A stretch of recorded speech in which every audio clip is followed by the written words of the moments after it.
விருத்தாச்சலம் பகுதியில் பைக் திருட்டில் ஈடுபட்ட பலே திருடன் கைது. 21 பைக்குகள் பறிமுதல். விருத்தாச்சலம் பாலக்கரையில் தினசரி காலை 7 மணியளவில் 1000த்திற்கும் மேற்பட்ட கூலி தொழிலாளர்கள் கூடுவர்.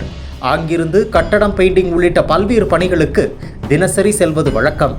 அதேபோல் கட்டட பணிக்கு தங்கதுரை தினசரி பஸ்ஸில் பாலக்கரை வந்துள்ளார். அப்போது பணி கிடைக்காத நாட்களில் அரசு மருத்துவமனை, மார்க்கெட் கமிட்டி, பேருந்து நிலையம் ஆகிய பகுதிகளுக்கு நடந்து சென்று அங்கு நிற்கும் பைக்குகளை திருடிச் சென்று தனது சொந்த ஊர் பகுதியில் வசிக்கும் நபர்களுக்கு மலிவு விலையில் பைக்குகளை விற்பனை செய்து வந்துள்ளார். கடலூர் மாவட்டம் விருத்தாச்சலம் பகுதியில் தொடர் பைக் திருட்டில் ஈடுபட்ட அவனிடம் இருந்து 21 பைக்குகளை பறிமுதல் செய்தனர்.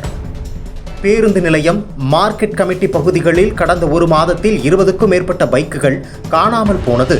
இது குறித்து பைக் உரிமையாளர்கள் கொடுத்த புகாரின் பேரில் டிஎஸ்பி பாலகிருஷ்ணன் தலைமையில் விருத்தாச்சலம் அனைத்து மகளிர் காவல் நிலைய inspector Jayalakshmi, Virudhachalam Karuveppilankurichi sub inspector Chandru, Shankar மற்றும் குற்றப்பிரிவு போலீசார் விசாரணை மேற்கொண்டு வந்தனர். இந்நிலையில் சப் இன்ஸ்பெக்டர் சந்துரு தலைமையிலான போலீசார் நேற்று சித்தலூர் புறவழிச்சாலை பகுதியில் வாகன தணிக்கையில் ஈடுபட்டிருந்தனர்.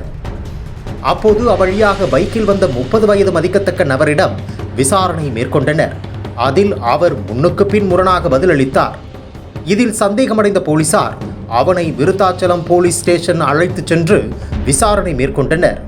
அதில் அவர் கருவேப்பிலங்குறிச்சி அடுத்த தேவங்குடி கிராமத்தைச் சேர்ந்த அருணாச்சலம் மகன் தங்கதுரை என்பதும், விருத்தாச்சலம் பகுதியில் கடந்த ஒரு மாதத்தில் 21 பைக்குகளை திருடிச் சென்றதும் தெரிய வந்தது.